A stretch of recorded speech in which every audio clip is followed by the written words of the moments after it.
hot in here. Let me out of the room."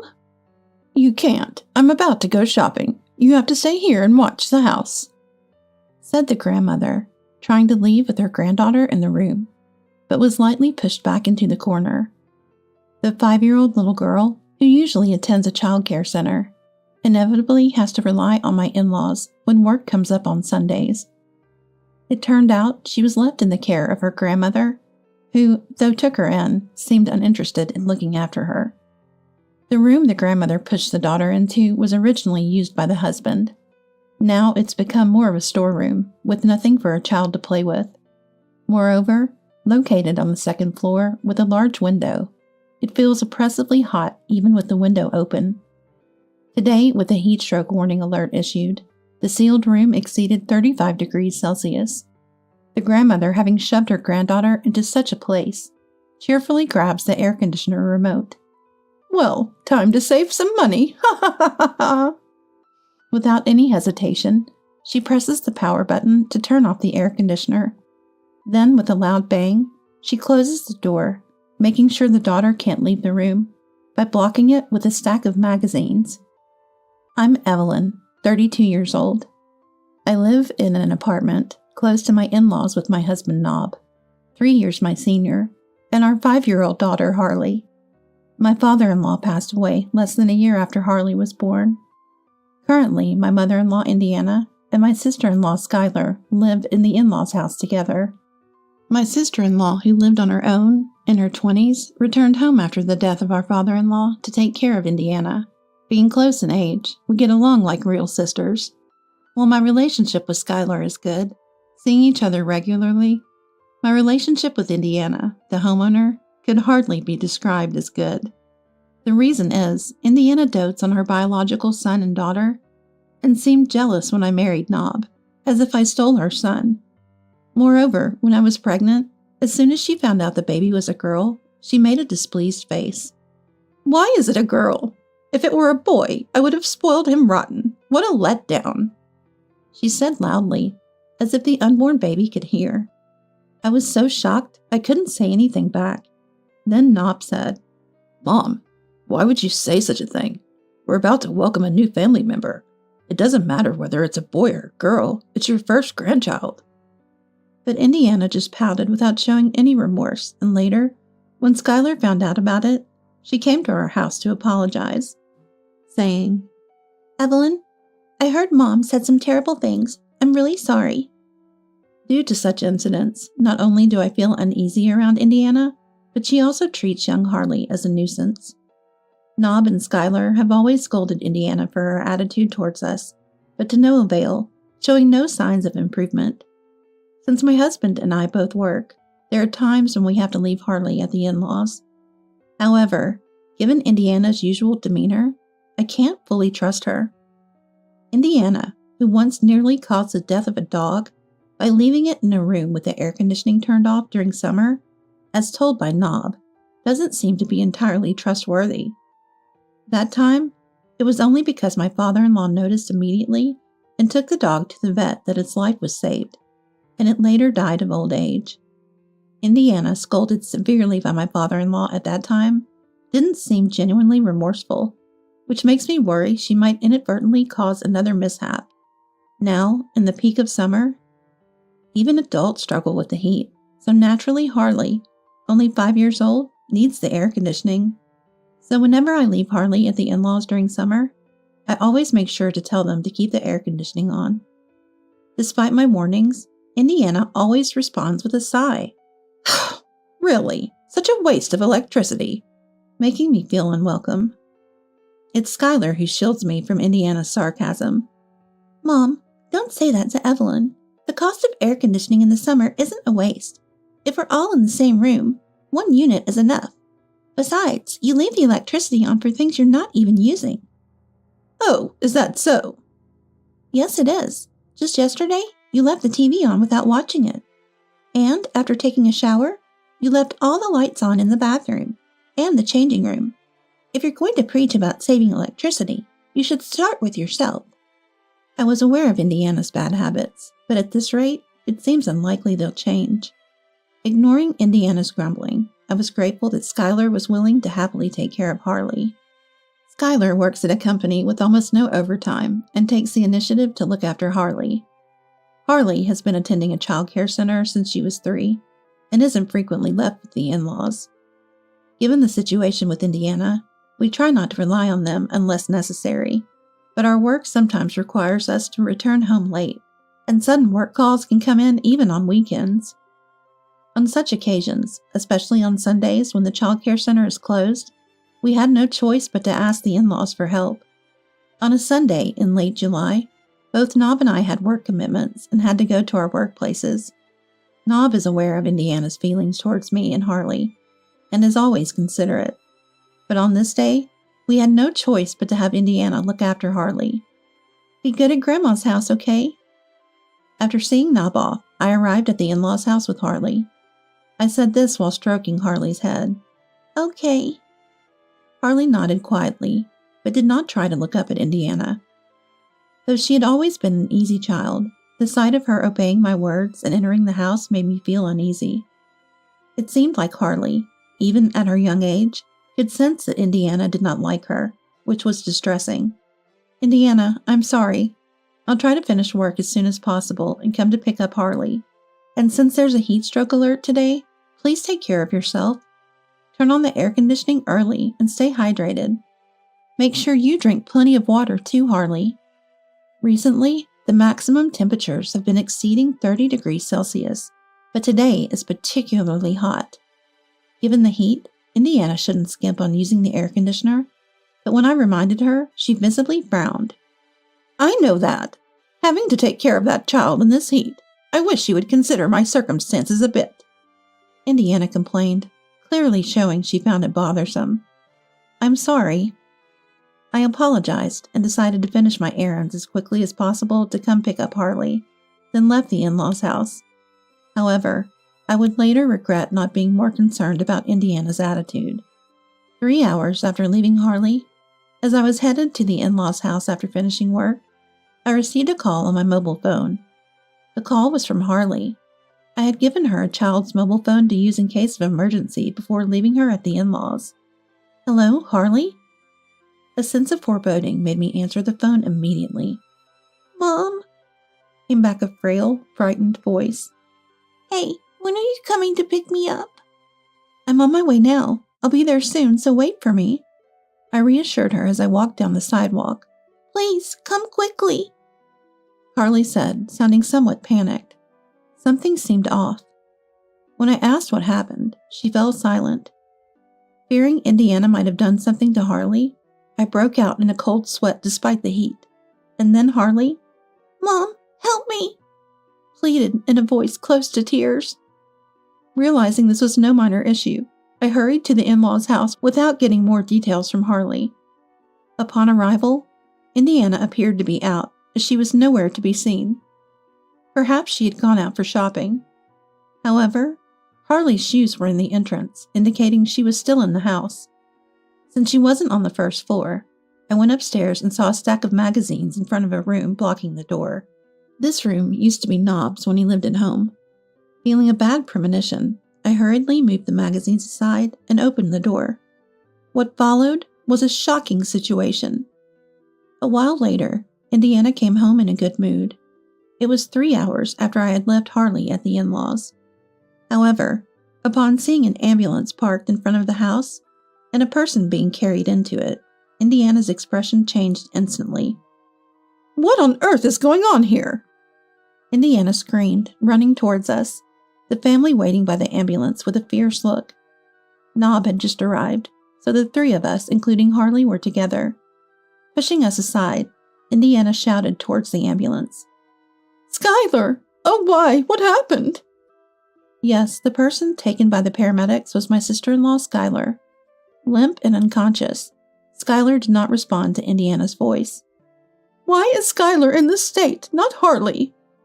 Not understanding the situation, Indiana glared at Harley, who was clinging to me. Anger welled up in me at Indiana's attitude, but Nob stepped forward before I could retort. So it was all your doing after all. What do you mean? Questioned by Nob, Indiana looked away, pretending to be ignorant. Indiana, don't play dumb. We know you turned off the AC and locked Harley in the room. Indiana, realizing she was cornered, that was, stammered. I had heard from Harley what happened. Apparently, Indiana had deliberately locked Harley in a room on the second floor and turned off the AC remote. The temperature in a second-floor room can exceed 35 degrees Celsius when sealed off. Knowing the danger, Indiana's actions were beyond mere harassment, and I was horrified. Despite Harley's pleas to leave the hot room, Indiana went out shopping, leaving her behind. Fortunately, Harley was safe. Indiana intended to turn off the AC in Harley's room, but mistakenly turned off the one in the adjacent room. Probably she confused the remotes. Indiana is careless with appliances and never puts them back in their place. There have been times when the living room TV remote was found in Indiana's room, or the AC remote in her car. Mixing up remotes for adjacent rooms without returning them likely caused this incident. The adjacent room was Skylar's. Sleeping Skylar became a victim of heat stroke due to spending time in a sauna-like room after the AC was turned off. When paramedics said someone should accompany Skylar in the ambulance, Indiana was the first to volunteer, but Nob strongly objected. Who do you think caused this? Taking advantage of Indiana's shock, Nob boarded the ambulance. Indiana, watching, cried out in tears. Skylar, hang in there! Oh, why did this have to happen? It would have been better if Harley got heat stroke. Unable to bear Indiana's selfish remarks, my anger peaked. Before I could reprimand her, enough is enough, one of the paramedics scolded India. Don't you understand the consequences of turning off the AC in this heat? It's about time you take this situation seriously and reflect on your actions. What do you mean? Meddling in family matters? I never intended to kill anyone. I left the remote in her room on purpose. Even after being scolded by the paramedic, Indiana's defiance left me speechless. Realizing it was futile to argue with her, I also realized I could never forgive Indiana for her lack of remorse. As the ambulance with Skylar and Nob drove away, I decided to take Harley and return to my parents' home. Unable to ride in the ambulance, Indiana went to the hospital on her own later. Fortunately, Skylar's life was not in danger, and after receiving an IV, she returned home in good spirits the next day. There were no lingering effects, so I breathed a sigh of relief. It was right after we received the news that Indiana called us to come over to her house. Nob also had his reservations about Indiana, so we, as a family of 3, decided to head to the in-laws. After such an ordeal, I would have preferred not to bring Harley along, but leaving a 5-year-old at home alone wasn't an option. I expected Indiana might make snide remarks, but no matter what she said, I was determined to protect Harley with all my might. As soon as we arrived at the in-laws, I was yelled at by Indiana and ordered to deeply apologize to Skylar. If you hadn't left Harley with us, none of this would have happened. It's your responsibility, so apologize to Skylar right now, demanded Indiana, making an unreasonable request. Appalled by her shifting the blame, Indiana, Harley is scared. Please don't yell. I calmly advised her. However, Indiana, face red with anger, Shut up! I wish I'd never had to see such a child. If she had died of heat stroke, maybe a boy would have been born next. Lashed out with merciless words at Harley. How can you say something like that? I yelled back at Indiana, holding Harley close. Indiana seemed taken aback by my retort, momentarily flustered. But then she glared at us displeased. Don't talk back to me, the wife. Apologize deeply right now. At that moment, what are you saying? Stop it already. Skylar intervened, standing in front of Indiana in my defense. The reason I didn't suffer more serious injuries is because Harley called Evelyn for help. If Evelyn hadn't come and called the paramedics, my condition would have been much worse. Skylar furiously scolded her. I had never seen Skylar so angry. Indiana, too, seemed stunned, being suddenly yelled at by her beloved daughter. When Harley called me for help, saying she was locked in a room, I rushed over immediately. However, Harley's account had some puzzling aspects. like Indiana doing something with a remote in front of Harley and hearing a loud noise from the next room. It was presumed that the remote operation was turning off the AC, but that didn't explain how Harley remained comfortable in a cooled room. Hearing about the noise from the next room from Harley, it struck me. Could Indiana have mistakenly turned off the AC in Skylar's room next door? Skylar mentioned she had the day off for the first time in a while. Could the noise be Skylar calling for help? With that thought, even if it seemed far-fetched, I instructed Harley. Harley, press the blue button on the remote. Upon my arrival, I found Harley locked in a room and quickly got her out. In the next room, Skylar was on the floor, her body alarmingly hot. While waiting for the ambulance, I gave her water and listened to her story. Skylar had been busy with work lately, not sleeping well, and on her rare Sunday off, she slept deeply, waking up to the discomfort of heat stroke. Unable to move due to nausea and dizziness, she couldn't reach her mobile phone charging far from the bed. The AC remote, which should have been in the room, was nowhere to be found. Somehow managing to move, she collapsed from her bed, reaching her limit and passing out. The noise Harley heard was Skylar falling from the bed. Fortunately, because Harley had pressed the air conditioning button as I asked, the room temperature had started to stabilize somewhat. However, being confined in a room reaching 35 degrees for a while, Skylar's heat stroke became severe. What if Harley had missed that sound? What if Harley had dismissed it as her imagination and not told me? I might not have realized Skylar was there, and in the worst case, she might have died. The thought sends shivers down my spine. To think, I, an adult, almost died. To lock a child in such a room? Don't you understand that's something you should never do to anyone? The one who should be apologizing is the mother who tried to kill Harley. You're lucky not to be sued for murder. Skylar reprimanded with tears in her eyes, but Indiana remained silent. Even after some time, Indiana only repeated but and however, showing no intention of apologizing, which made Skylar give her a scornful look. It's enough. Ever since Dad died, I've been living with Mom out of concern, but I've reached my limit.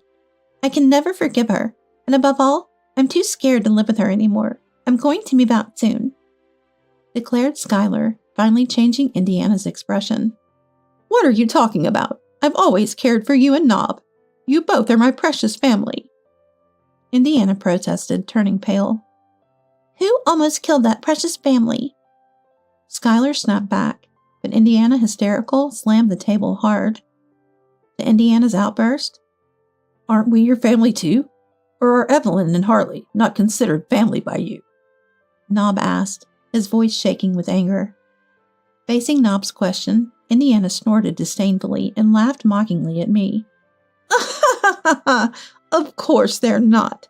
That wife and grandchild are not related to me by blood, she said, making it clear that she never considered me and Harley as family, though strangely, it didn't shock me as much as it should have.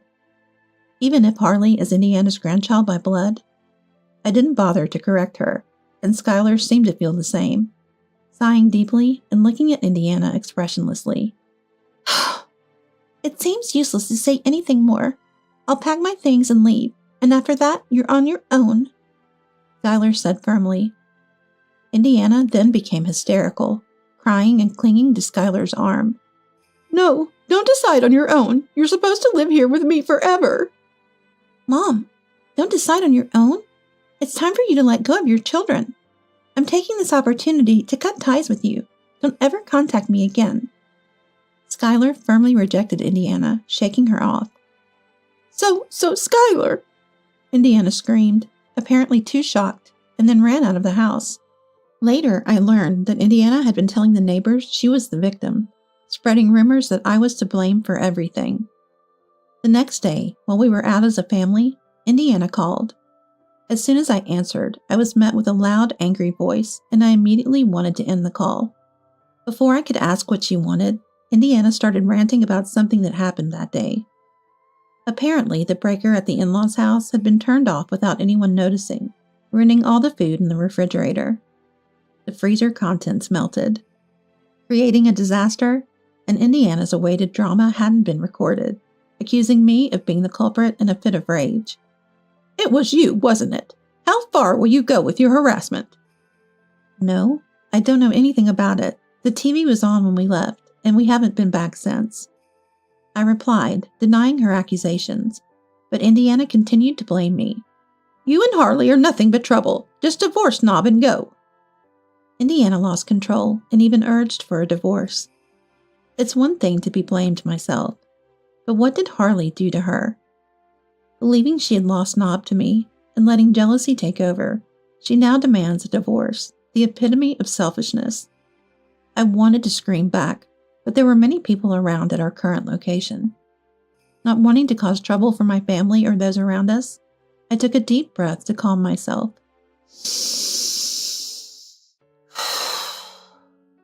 Then, I cherish Knob deeply and plan to continue living with him and Harley as a family of 3. Please don't make such arbitrary demands as telling us to divorce. I stated calmly. Furthermore, even though you are Knob's mother, I have no desire to associate with someone who intentionally causes others pain. I added, expressing my wish for her to refrain from any future involvement with us. Yet Indiana persisted. What are you saying at your own convenience? Shouting in a shrill voice. I was about to hang up, but then my mobile phone was taken from me by a hand that reached over. The one who took my phone and started speaking to Indiana was Skylar. Hello, Mom? Yes, it's Skylar. Actually, I was the one who turned off the breaker. It saved on the electricity bill for the night, didn't it? Skylar explained with a bright smile. Skylar, why? Indiana's voice was loud, audible even without the phone to my ear, questioning why Skylar was with me, and why she would do such a thing.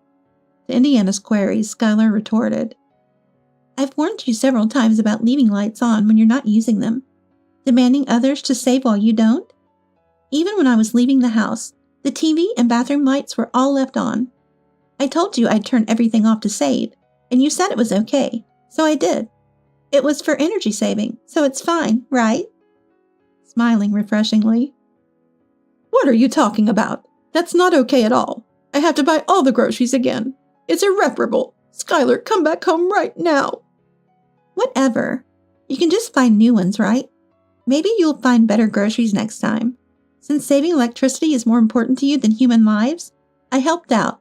Anyway, I don't care anymore. Bye. I won't contact you again, but take care.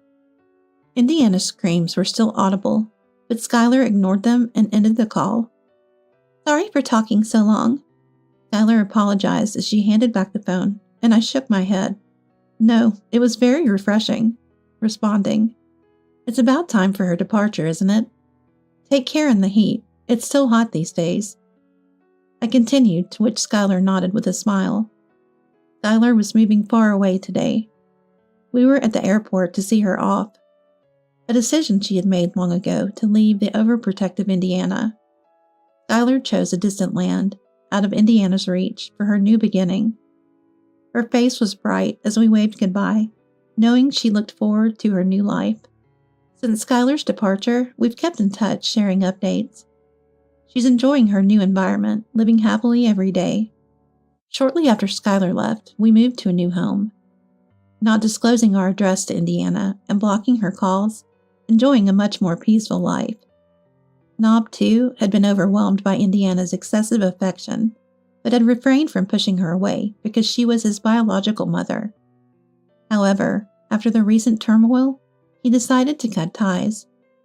Indiana, having attempted to endanger Harley's life and spread lies about me, is now isolated from her community. Realizing we had moved only later, she found herself without contacts, as Skylar had also left, leading to a lonely life, depleting her late husband's inheritance. Whatever path she chooses is beyond our concern now. By the way, Skylar mentioned she'd like us to visit soon.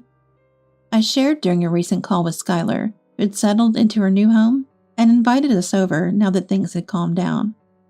Then let's use next month's long weekend to visit her. Knob readily agreed, and Harley excited. I want to go. I want to ride an airplane. We're all looking forward to the visit. When we meet next, I plan to tell her about the new nephew on the way. We aim to watch Harley grow and live happily as a family of 4, including the upcoming baby boy.